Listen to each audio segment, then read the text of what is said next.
කොහොමද? ඔන්න අදත් මං ගෙනාවේ මලක් ගැන වීඩියෝ එකක්. මේ මල තියෙන්නේ අපේ ගෙදර ප්‍රධාන දොර ඉස්සරහින්මයි. ඒක ගොඩක් ලොකු වෙන ගහක් නෙමෙයි.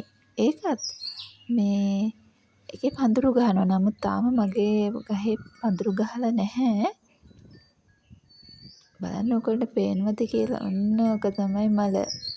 ටිකක් පැහැදිලි මදි ඇති. මම ඒක ටිකක් වැඩි මේ ලොකු කරලා ගත්තේ zoom කරලා. අන්න ඒකේ පොහොට්ටුව. මෙන්න මේ මලට කියන්නේ මම දන්න තරමින් මදාරා. දිව්‍ය ලෝකෙන් අපේ ලෝකෙට ගෙනැත්තු මලක් ගැන මම දන්න විදිහට ඕගොල්ලෝ මම වැරදි නම් නිවැරදි කරන්න කමෙන්ට් එකකින්. නැත්තම් මේ මලට කියන වෙනත් නමක් තියෙනවා නම් ඒකත් කමෙන්ට් කරන්න. හරි ලස්සනයි මේ මල. මේ හරියට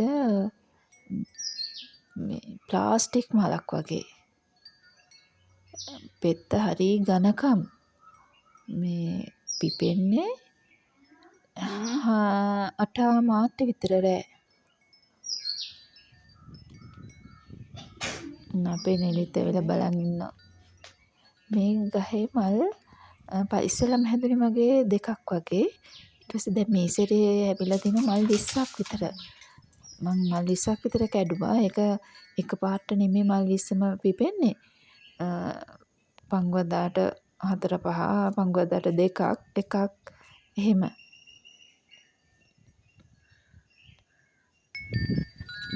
නැට්ට ගොඩක් දිගයි. ඒක පහළට එල්ලෙන්නේ. මල පහළට එල්ලෙන්නේ. මල අනිත් මල් ඔක්කොම උඩටනේ පිපෙන්නේ. මේ මල පිපෙන්නේ පහළට එල්ලෙනවා.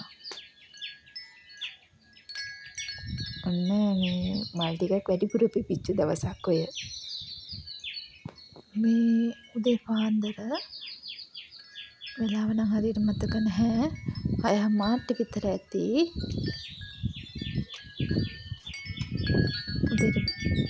බුදු පූජාව තියලා බුදුන් වඳින්න ඉස්සෙල්ලා තමයි මල් ටික කඩන්න ආවේ. අද නිවාඩු දවසක්.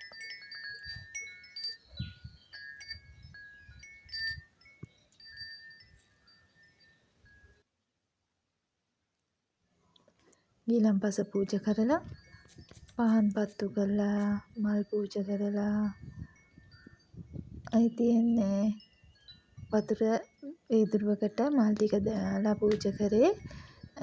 මේ මල ගොඩක් දවසක් තියාගන්න පුළුවන් නේ. ඒක හින්දා. අනිත් ගස්වල මල් උදේ කැඩුවේ නැහැ. මේ මල් ටික තියෙන හින්දා. මල පිපෙන්නේ මං හිතන්නේ මාස 6කට වගේ සැරයක් වගේ. ඕගොල්ලෝ ලස්සන මල් හොයලා කැලෑ මල් කියන්නේ. අන්න ඒව තමයි ගොඩක් මේ බුදුරජාණන් වහන්සේට පූජා කරන්න ඕනේ. මල් පූජා කිරීමේ ආනිසංස වශයෙන් ඕගොල්ලෝගේ හිත් වගේම බාහිර පෙනුම ගොඩක් ලස්සන වෙයි. මම ගිහින් එන්න.